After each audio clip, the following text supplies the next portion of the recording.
Sally Knox keeps to the same ritual every day. She wakes up, makes her way to the kitchen where a photo of her son Rob sits on the windowsill next to the kettle. She kisses it gently as the water boils, and pictures Rob as he should be now, 33, a successful actor, perhaps settled down with a baby or two. Happy. Alive. Sally and her ex-husband Colin Knox suffered the worst nightmare any parent can imagine on May 24, 2008, when Rob was stabbed to death in the street. The 18-year-old had been celebrating the end of filming for Harry Potter and the Half-Blood Prince. He was thrilled to play Marcus Belby in the sixth installment of the franchise, which also included Michael Gambon, David Bradley, and Jim Broadbent. Now, 15 years on, Rob remains in his mum's heart. She says, "I get up every morning and give him a couple of kisses.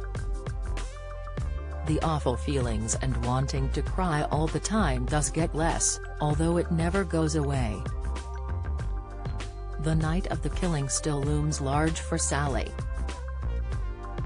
Her home in Sidcup, southeast London, was a meeting point for Rob and his younger brother Jamie's friends.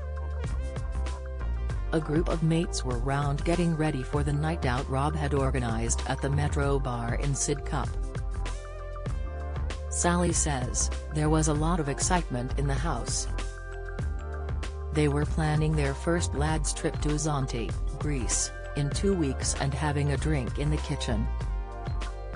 Rob's friend Callum said, "Where's your six-pack?" Rob was a bit overweight, and laughed and said, "I'm working on it."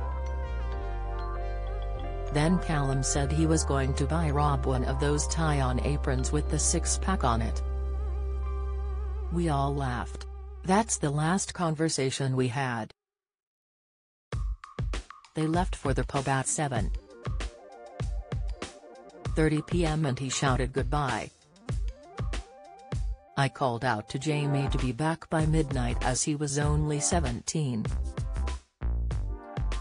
As the night wore on, Sally had no inkling anything was wrong. Outside the bar, convicted killer Carl Bishop, who had been barred a week earlier after an altercation with Rob and some punters, was behaving erratically. He disappeared and came back armed with 2 kitchen knives, which he used to threaten Rob's friend Nick. Jamie and his pal Callum were in a car outside, spotted the situation and drove onto the pavement to confront Bishop. When Bishop threatened to turn his knives on them, Jamie called his brother for help. Rob came outside and tried to remonstrate with Bishop. But the then 22-year-old, recently out of jail for another stabbing, plunged his knives into Rob's body 5 times. Sally says, "It was just before midnight and I was cross because Jamie still wasn't back, so I called his mobile. No answer. Then I got a call and it was Jamie, almost hysterical, saying, 'Mum, get down to the Metro Bar now, Rob's been stabbed, it's bad.' I don't even remember driving the car there, but I saw police and ambulances everywhere because 4 other people had been stabbed. I saw Jamie running up the road and abandoned the car. I was desperately trying to get to Rob but the police wouldn't let me through." Police eventually told Sally she and Jamie could follow the ambulance to the hospital, where they were told to wait in the family room. Sally knew Rob was deteriorating but busied herself by checking on the mum of another of Rob's friends who had been stabbed through the hand. She says of Rob, "I thought, please God, don't let him die, but it crossed my mind." After 40 minutes, a doctor and police officer broke the news that her son had died. Sally says, "I just remember sitting down. I didn't scream or anything, But I got really angry. I told them, I need to see him, I need to see him. But I wasn't allowed to because they said, he is evidence. It wasn't until the following day, a Sunday, that Sally was let into the chapel of rest to see her son. She says, I can remember walking in and thinking, my God, he looks completely normal. He had a little plaster on his head. He looked like he was smiling. Police warned her Rob's death would be on the news and she was worried about letting family in Australia know first. But Sally also had to come to terms with the fact he had been murdered. She says, all I could be thankful for was that after Rob had been stabbed, his mates all jumped on Bishop. I remember thinking, thank God he's been arrested. Bishop was convicted of murder and jailed for a minimum of 20 years. Sally gets a letter every year from Victim Support updating her on the killer's jail conditions. And is aware he will come up for parole in 2028. Ahead of a new ITV documentary, she says, I've been very good at leaving him out of my head. Whatever happens, I can't dwell on it. Rob would hate me being an angry person. Sally is still tackling waves of grief that come out of the blue, such as being sparked by a song on the radio.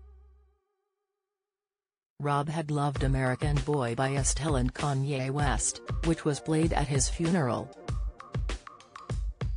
Sally visits his grave and smiles when she spots cigarettes and cans of beer his friends have left in tribute. She says, if Rob had lived he would have been acting still. He would have been a great dad, he was so good with children. He once came to meet me and a friend, who just had a baby, in Pizza Express. He offered to hold the baby so we could eat. That was the kind of person he was, not a saint, but a kind-hearted boy. Her son Jamie lives in Yorkshire with his wife and child. Sally says, when they said they were moving, I thought, thank God, get yourselves out of London where you'll be safe. News of other stabbings hits Sally hard. It feels never-ending, she says.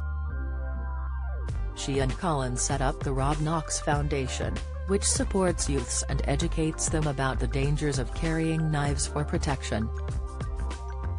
Sally says, knife crime is getting worse. And every time it happens, my heart goes out to their family because I know what they're going through. There isn't an appropriate punishment for carrying a knife, something desperately needs to happen to stop senseless deaths like Rob's.